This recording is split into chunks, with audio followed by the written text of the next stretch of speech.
нам завещание сделал, это чтобы младшие уважали старших, чтобы старшие почитали младших, вот тогда, говорит, все будет у вас хорошо. Чтобы отдавали друг друга. Чтобы верующие люди были братьями друг друга.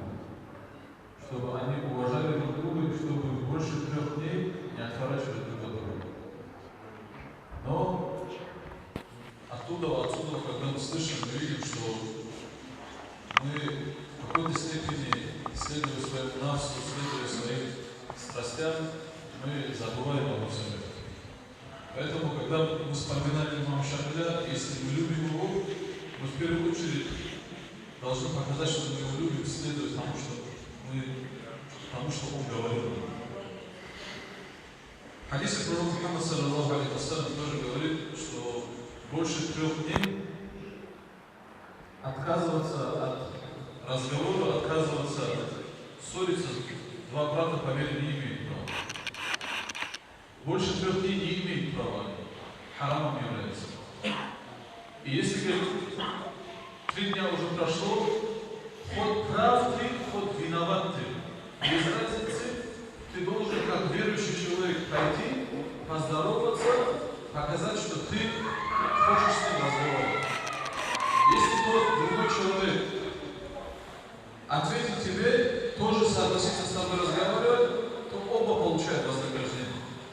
Если же тот откажется разговаривать, в этом случае он получает вознаграждение один, но тот грех получает за то, что он отказался разговаривать.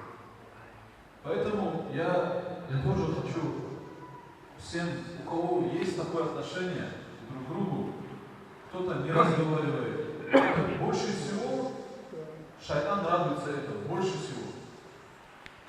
Поэтому не радовать шайтана нам нужно, если у нас какое-то отношение испорчено, если кто-то с кем-то поссорился, если кто-то кому-то сказал неприятное слово, хоть прав ты, хоть не прав. Человек бывает говорит, он же виноват, пускай он придет ко мне. Но если ты верующий человек, ты должен сделать этот первый шаг. В первую очередь, конечно, как мужчина ты не должен обижаться. Но другой вопрос, когда, если какое-то недопонимание получилось, с твоей стороны не должно быть такого, что ты не разговариваешь с человеком. Если получилось такое, нужно подойти как мужчина и извинения попросить и начинать разговаривать тоже нужно.